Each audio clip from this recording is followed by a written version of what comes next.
Scheme के announce होते ही देश में एक हाहाकार मचा हुआ है, त्राहिमाम हो रहा है। नौजवानों ने इस स्कीम को पूरे तरीके से रिजेक्ट कर दिया है और जगह जगह प्रदर्शन हो रहे हैं और लॉ एंड ऑर्डर सिचुएशन भी पूरे तरीके से दरम बरम हो चुकी है। सरकार का ये कहना है कि इन नौजवानों को भर्ती जो आर्मी में किया जाएगा वो 4 साल के लिए किया जाएगा और 4 साल के बाद केवल 25% ही आगे जाएंगे, बाकी 75% जो है उनको 4 साल के बाद बाहर का रास्ता दिखा दिया जाएगा। और ये कहा जा रहा है कि ये 75% कहीं प्राइवेट सिक्योरिटी में काम कर सकते हैं।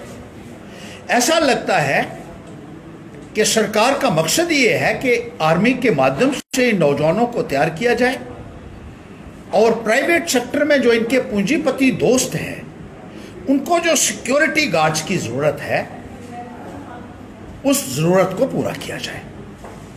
सरकार ने पहले ही बहुत सारे अदारे जो थे उनको बेच दिया है। एयरपोर्ट्स को बेच दिया, रेलवे स्टेशंस को बेचा गया, ट्रेन्स को बेचा गया, बंदरगाहों को बेचा गया, LIC को बेच दिया, कॉरपोरेशंस को बेच दिया, सरकारी संपत्तियों को बेच दिया और जो इनके पूंजीपति साथी हैं जो कई हजार करोड़ रुपए की कंपनियां चला रहे हैं उनको प्राइवेट सिक्योरिटी की जरूरत थी। और शायद ये फैसला इसीलिए लिया गया है कि इनको सरकारी तौर पर ट्रेन करके प्राइवेट लोगों के हवाले कर दिया जाए, वरना सरकार को ये कहने की ज़रूरत नहीं थी कि ये 4 साल के बाद प्राइवेट सिक्योरिटी में काम कर सकते हैं, क्योंकि सरकार को पूछ के लोग प्राइवेट सेक्टर में नौकरी नहीं करते। और सबसे बड़ी बात यह है कि देश की सुरक्षा के साथ भी एक मजाक किया जा रहा है।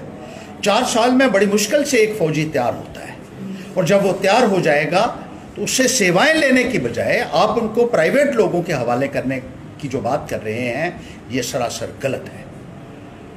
इस पॉलिसी को जल्द से जल्द विड्रॉ किया जाए और जिस तरीके से रेगुलर बेसिस के ऊपर आर्मी में भर्तियां होती थी उसी तरीके से आने वाले टाइम में पूरे वेतन के ऊपर और पूरे समय के लिए आर्मी में भर्ती होनी चाहिए।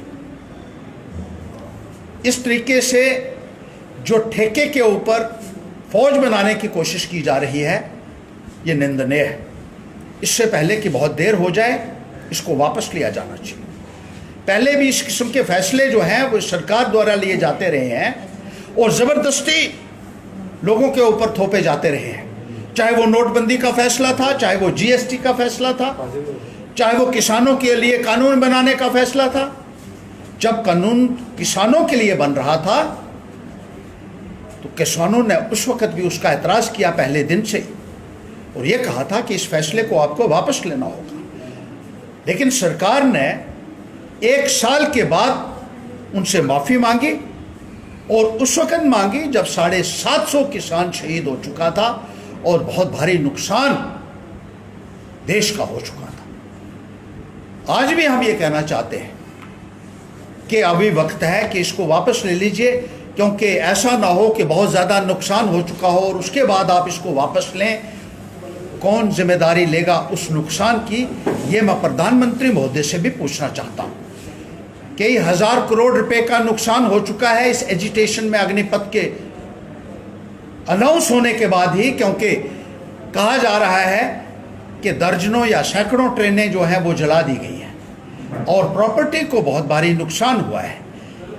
जिस बात से देश का नौजवान सहमत नहीं है, देश का अवाम सहमत नहीं है, उस स्कीम को आप ज़बरदस्ती थोपने की कोशिश क्यों कर रहे हैं? ये एक बहुत बड़ा सवाल जो है इस सरकार के ऊपर हमारा है और जल्द से जल्द इस फैसले को आपको वापस लेना होगा। हाजी जी, भाजपा का ये कहना है कि इस स्कीम के बाद बेरोजगारी खत्म हो जाएगी। जब एक अग्निवीर घर पहुंचेगा रिटायर होकर तो उसके जेब में 10 से 12 लाख रुपया होगा, जिससे वो अपना रोजगार जो है वो आगे अपने कंटिन्यू कर सकता है। देखिए, एक तो आप पूरी तनख्वाह नहीं दे रहे हैं उनको, उनकी तनख्वाह में से पैसे काट रहे हैं 21,000 पहले साल आप देने की बात कर रहे हैं, जबकि एक रेगुलर सैनिक जो है वो 50 के करीब सैलरी लेता है। दूसरे साल में 23 उसी की तनख्वाह काट कर 4 सालों के बाद उसको दे रहे हैं और एहसान भी उसी के ऊपर चढ़ा रहे हैं। और सबसे बड़ी बात यह है कि अगर वो नौजवान इसके साथ सहमत ही नहीं है और हर जगह नौजवान सड़कों के ऊपर है, नौजवान इसका विरोध कर रहा है, नौजवान इसको एक्सेप्ट करने के लिए तैयार नहीं है, वो ये समझता है कि उसके भविष्य के लिए ये ठीक नहीं है, तो उसके साथ जबरदस्ती करने की आप कोशिश क्यों कर रहे हैं कि आपको हम यही स्कीम आपके ऊपर लागू करना चाहेंगे। देश के हित में भी ये नहीं है, आपको मुकाबला करना है, आप चाइना जैसी जो शक्ति हैं उनका मुकाबला करना है, जो एक बहुत बड़ी इस वक्त शक्ति उभरी है। एक तरफ पाकिस्तान है, एक तरफ चाइना है। आप इनकार नहीं कर सकते कि चाइना भी आज की तारीख में एक सुपर पावर है जिसके साथ आपका मुकाबला है, और आप कहते हैं कि 4 साल के लिए फौजी भर्ती करेंगे। किस तरीके से आप दुश्मन का मुकाबला करेंगे? आप वल्नरेबल बना रहे हैं कंट्रीज के बॉर्डर्स को, और सिक्योरिटी और सुरक्षा के लिहाज से भी ये स्कीम जो है वो देश के हित में नहीं।